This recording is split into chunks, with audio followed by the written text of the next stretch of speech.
हम पहली दफा आपके घर आए हैं। अंदर आने के लिए नहीं कहेंगे दाऊद साहब? अशनूद सर। ओह,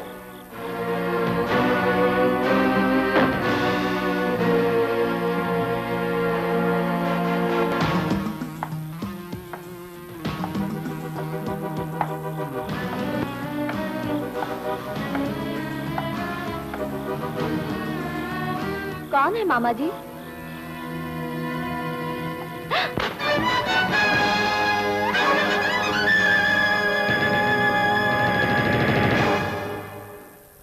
हमारे कदमों की चाप से हमारे आने की खबर नहीं हुई क्या? ये हमारा बेडरूम है पोया साहब। यहाँ बिना इजाजत घुसने की हिम्मत नहीं होती किसी को। क्या नफरत करती हो हमसे?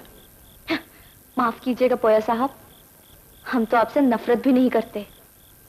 और हम है कि तुमसे मिलने के लिए चले आए। सोने के जिस बुत की तुम पूजा करते हो, हम थूकते हैं उसके मुंह पर।